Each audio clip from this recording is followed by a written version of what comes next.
La situation économique, notamment la situation des entreprises algériennes à cause de la dégradation sérieuse et pénible de la situation financière du pays, elle est désastreuse. Les entreprises algériennes ne peuvent plus, je dis bien qu'un nombre important, n'ont pas pu, ont été rejetés, ont été refusés par les banques algériennes lorsque ces chefs d'entreprise se sont rendus pour demander l'ouverture d'une ligne de crédit ou d'une domiciliation bancaire pour pouvoir financer leurs opérations d'importation. Les 20 banques commerciales ont été instruites par la Banque d'Algérie leur a communiqué un certain nombre de quotas. C'est-à-dire qu'elles ne doivent pas dépasser un certain seuil dans leur financement des opérations de domiciliation bancaire. À cause de la mauvaise situation financière du pays, à cause de la baisse des revenus en devises du pays, nos réserves de change sont à l'équivalent dans les environs de 30 milliards de dollars, entre 30 et 40 maximum. Les banques ne sont plus libres en Algérie. Parce que l'État algérien ne veut pas, il veut économiser le moindre sou. Il n'y a plus assez de devises. L'économie algérienne exporte de moins en moins de pétrole et de gaz.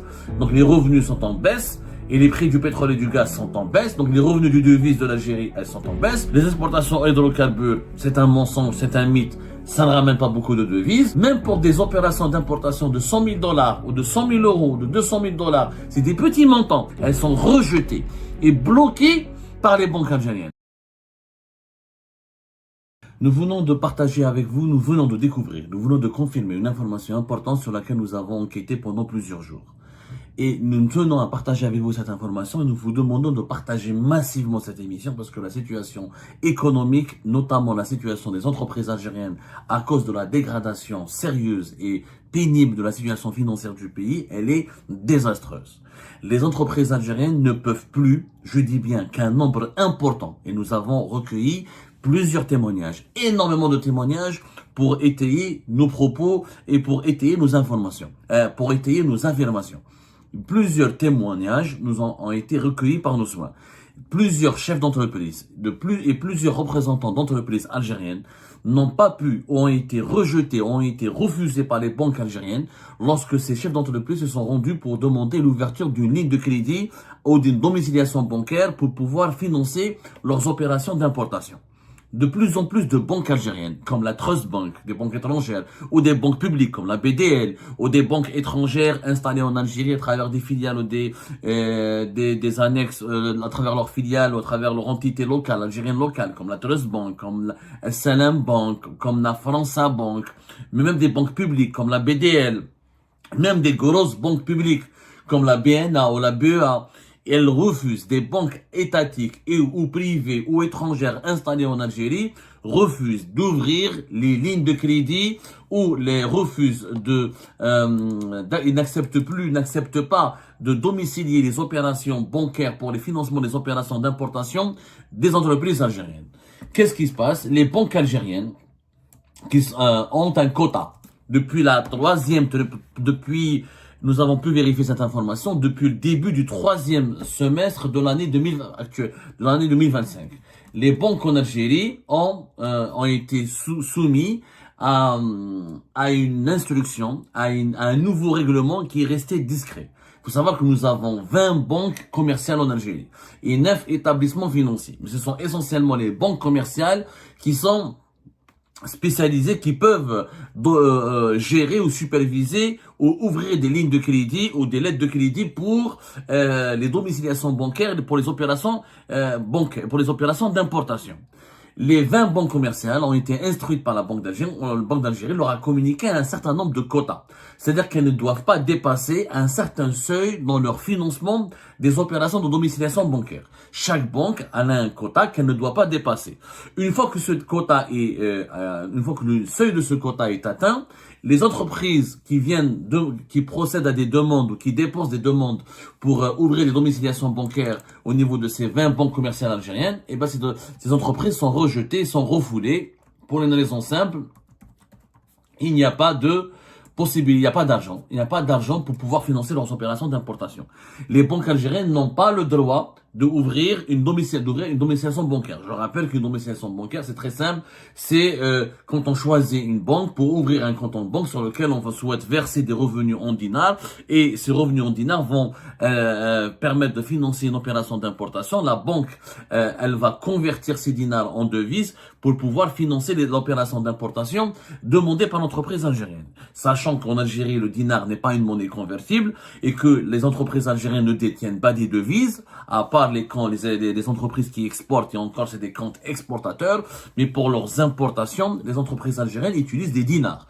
Ils font une domiciliation bancaire, ça. Ils ouvrent des comptes, ils ont des comptes en dinars auprès des banques algériennes, ils versent des dinars, ils versent l'équivalent en devises selon le taux de change officiel du coût de cette opération d'importation qu'ils veulent lancer ou qu'ils veulent effectuer, notamment pour importer des matières premières ou des composants ou des produits nécessaires pour le fonctionnement et la production de l'entreprise algérienne.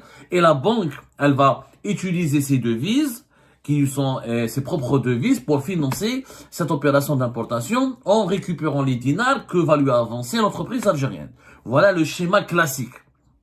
C'est comme ça que ça se passe en Algérie, puisque nous n'avons pas une monnaie convertible et que l'accès à la devise est très restreint, très limité. Il n'y a que les banques commerciales et la Banque d'Algérie qui, à travers les réserves de change, et les banques commerciales à travers leurs fonds propres en devise, qui peuvent financer les opérations d'importation à travers cette méthode de domiciliation bancaire pour l'ouverture on appelle ça une lettre de crédit. Une lettre de crédit, notamment le crédit documentaire pour financer les opérations d'importation.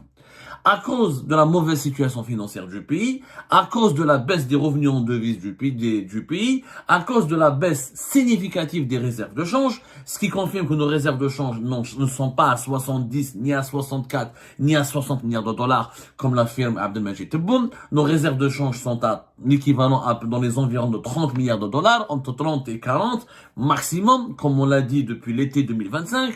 Mais bon, on nous a traités de traîtres, on nous a diffamés, dénigrés, diabolisés, insultés, traînés dans la boue. Mais c'est ça la vérité. Je vais vous expliquer pourquoi c'est ça la vérité. Puisqu'aujourd'hui, si on avait des réserves de change, si on avait un matelas de sécurité confortable, pourquoi les banques algériennes refusent la domiciliation bancaire pour les opérations d'importation des entreprises algériennes?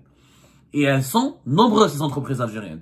Alors, des entreprises algériennes obtiennent le visa du ministre du Commerce extérieur, de Kamal Azik, le fameux PPI, le programme prévisionnel d'importation. Leur programme, il est validé, il est approuvé. Ils ont les deux visas, un visa de leur ministère de tutelle, et c'est-à-dire le ministère qui exerce une tutelle sur leur secteur d'activité, et le visa du ministère du Commerce extérieur. C'est le fameux dispositif du PPI de Kamal Azik qui est appliqué, qui est en vigueur en Algérie depuis le 9 juillet 2025. En dépit de leur certificat, en dépit de leur visa qui les autorise à domicilier une opération d'importation au niveau des banques algériennes, les banques algériennes les rejettent, refusent les demandes des entreprises algériennes et leur demandent de rebrousser chemin pour une raison simple: il n'y a plus d'argent dans les banques algériennes pour financer, il n'y a plus assez de devises et pour financer ces opérations d'importation. La Banque d'Algérie, elle a limité les banques, elle a imposé une certaine limitation, il y a un seuil et des quotas. Chaque banque, elle a un quota à ne pas dépasser. Comment ces quotas sont répartis, ça reste très opaque. Certainement, les quotas de la BNA ou de la BEA ne sont pas les mêmes que les quotas de la GB ou de la Société Générale ou de la BNP. Chaque banque, selon sa taille, selon ses fonds propres, selon ses parts de marché, elle a un quota différent. Les banques qui dépassent leur quota, comme par exemple nous sommes en train de préparer un dossier d'enquête sur une banque bahreïnie qui est installée en Algérie depuis de nombreuses années, c'est Salam Bank. Et ben les banques qui dépassent leur quota, qui acceptent qui financent les domiciliations bancaires des opérations d'importation de leurs clients, qui sont les entreprises algériennes, et ben elles sont sanctionnées, on leur ferme leurs agences bancaires et on leur interdit, et elles sont frappées d'interdiction de commerce extérieur. Elles ne peuvent plus financer ou traiter une opération de commerce extérieur. C'est ce qui s'est passé avec la banque Salam Bank, qui est une banque dominée par des actionnaires bahreïnais et omanis, mais essentiellement bahreïnais. On va en parler dans un dossier spécial sur le cas de la Salam Bank. On est en train de faire une enquête là-dessus, approfondie, parce que on leur a même fermé des agences bancaires. Donc les banques algériennes sont sous la menace d'une sanction très sévère, exclusion du commerce extérieur, interdiction de traiter ou d'opérer des opérations de commerce extérieur, fermeture d'agences et d'autres sanctions encore plus sévère qui pourrait paralyser les activités d'une banque qui ne respecte pas cette règle tacite et non dite. Une règle non dite et non officielle. Parce qu'il n'y a pas de preuve, il n'y a pas un texte de loi. Normalement, les banques en Algérie, elles sont libres. Elles ont leurs devises, ou elles demandent des devises à la Banque d'Algérie, ou elles achètent des devises à la Banque d'Algérie, il y a des échanges, il y a un marché interbancaire. Elles sont libres de financer les opérations de domiciliation bancaire, ou elles sont libres de financer ou de traiter les opérations de domiciliation bancaire dans le cadre d'une opération d'importation des entreprises algériennes comme elles le veulent. Les banques, elles ont leur règlement intérieur, elles ont leur règlement prudentiel, elles ont leurs normes de management, et chaque banque, elle a un programme, elle a une manière de travailler, une manière d'être managée différente. Aujourd'hui, les banques ne sont plus libres en Algérie. Ils ne sont plus libres. Elles sont soumises à un contrôle strict parce que l'État algérien ne veut pas, il veut économiser le moindre sou concernant ses réserves de devises. Il n'y a plus assez de devises. Et ça peut se comprendre. Ça peut se comprendre. Non, la manière de gérer, elle ne se comprend pas. Ça peut se comprendre du point de vue économique, du point de vue de le manque de devises se comprend parce que l'économie algérienne exporte de moins en moins de pétrole et de gaz. Donc les revenus sont en baisse. Et les prix du pétrole et du gaz sont en baisse, donc les revenus du devise de l'Algérie, elles sont en baisse. Les exportations hydrocarbures, c'est un mensonge, c'est un mythe, ça ne ramène pas beaucoup de devises. Du coup, les banques algériennes et étrangères, les 20 banques commerciales qui sont autorisées à exercer en Algérie, sont soumises à un processus de contrôle extrêmement sévère et inédit. C'est inédit. Je n'ai pas, même durant la décennie noire, nous n'avons pas vécu une telle situation alors que le pays était très endetté.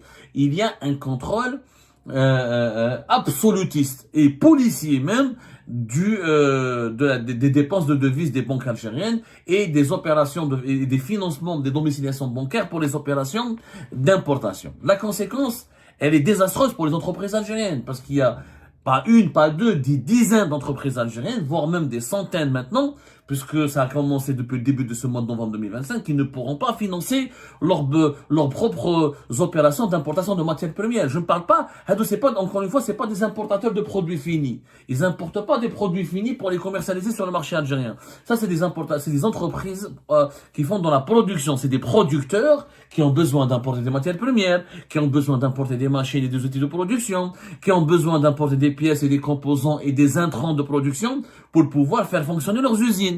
Quand les entreprises ne peuvent pas, et nous avons recueilli des témoignages vraiment accablants, même pour des opérations d'importation de 100 000 $ ou de 100 000 €, de 200 000 $, c'est des petits montants. On parle pas de gros montants de 2 millions, 20 millions, 100 millions, même des petits montants de quelques milliers de dollars et d'euros, ces demandes de domiciliation bancaire pour financer les opérations d'importation, elles sont refusées, elles sont rejetées et bloquées par les banques algériennes parce qu'il y a des quotas à ne pas limiter. Et comme il y a beaucoup de demandes sur les devises en Algérie, parce que c'est logique, si on veut industrialiser le pays, si on veut encourager l'investissement va de soi avec l'importation de certaines matières premières, des outils de production ou de certains services pour le fonctionnement des entreprises. Une usine qui se crée, qui se lance pour fabriquer un produit. Aucune usine, aucun pays au monde ne fabrique un produit à 100% à partir de composants uniquement locaux. Ça n'existe pas. Il y a toujours une part de matières premières, une part de services qui est importée depuis l'étranger. Il n'y a pas, tous les pays du monde, ils ont des taux d'intégration. Un taux d'intégration peut être, et même s'il peut être à 30, 40, 60, mais il ne peut pas dépasser 80%. Aucun produit fabriqué dans un pays peut être à 100% local. Il y a toujours ou une machine, ou une pièce d'une machine, ou un logiciel, ou une matière première, ou un composant, ou un intrant de production qui est importé depuis l'étranger. Donc, les entreprises algériennes, elles ne peuvent pas importer quelques matières premières, ou des logiciels de fonctionnement de leurs usines, ou des machines pour la production, ou des outils de production, ou des équipements de production, ou des services pour le fonctionnement de leurs usines. Elles ne peuvent pas travailler. Et pour importer, il faut une domiciliation bancaire. Les banques refusent les domiciliations bancaires parce que la Banque d'Algérie leur dit, vous avez des quotas, ne le dépassez pas. Vous n'avez pas le droit de dépasser ces quotas. Vous dépassez ces quotas, vous êtes exclu du commerce extérieur, vous êtes exclu de pouvoir traiter, vous êtes exclu du commerce extérieur, du secteur du commerce extérieur du pays. Pour une banque, c'est catastrophique. Les banques en Algérie, elles ne prospèrent pas, elles ne peuvent pas vivre, elles ne sont pas rentables. Ça ne font pas d'importation, ça ne font pas du commerce extérieur. Les banques en Algérie ne vont pas vivre qu'avec l'épargne et les comptes courants de leurs clients.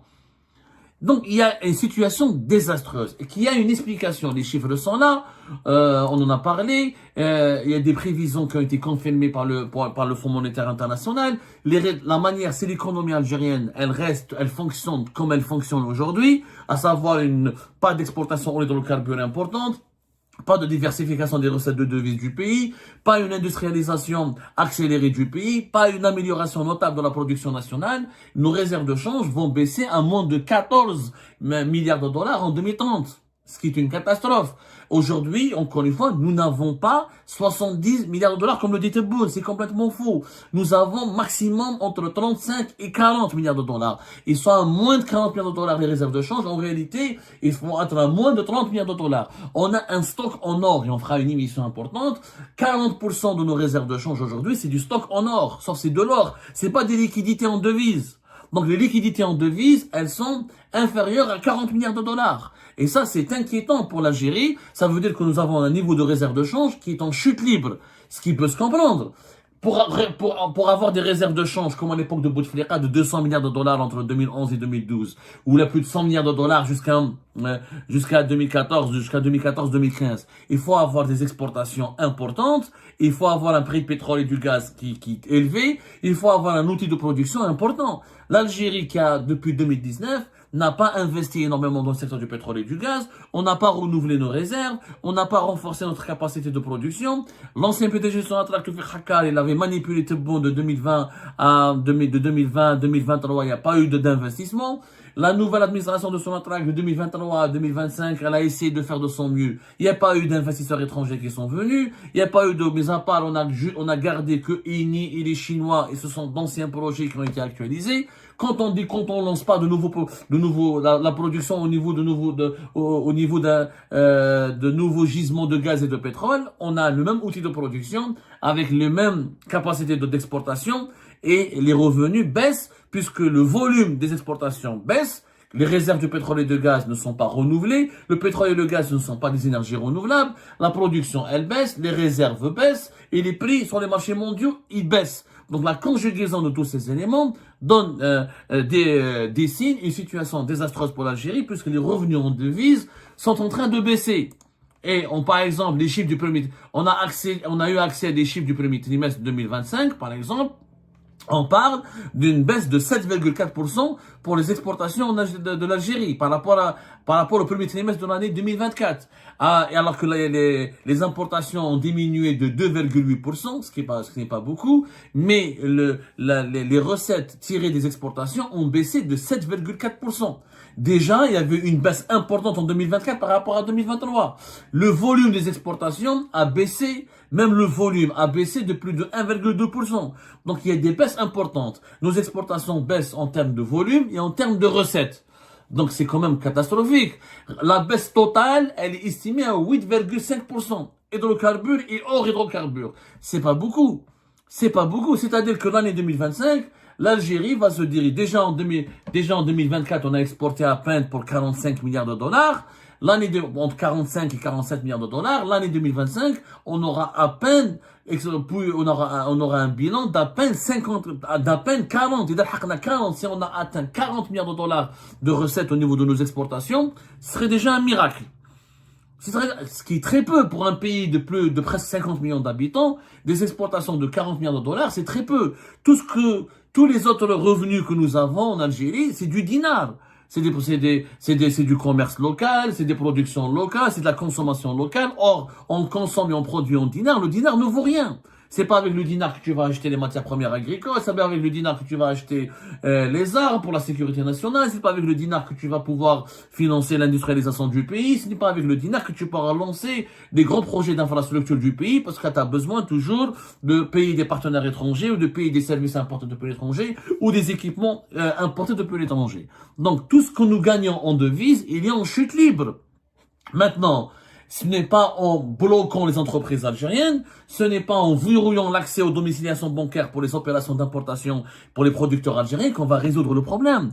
L'Algérie doit accepter à un moment donné où elle va s'endetter sur les marchés internationaux, c'est pas grave, où on finance, on utilise les réserves de change que nous avons maintenant, il faut les parier sur l'industrialisation du pays pour qu'en dans 2, 3 ou 4 ans, on aura une production nationale diversifiée qui ne dépend pas que du pétrole et du gaz et qui pourra permettre à l'Algérie d'avoir des revenus diversifiés, supplémentaires et issus de d'autres sources que le pétrole et le gaz. Mais l'industrialisation doit commencer maintenant. Sauf que si les entreprises qui font de la production ne peuvent pas importer la matière première, ni les équipements de production, ni les outils pour leur fonctionnement, la production nationale ne va jamais s'améliorer, ne va jamais être boostée, puisque l'industrialisation du pays sera bloquée.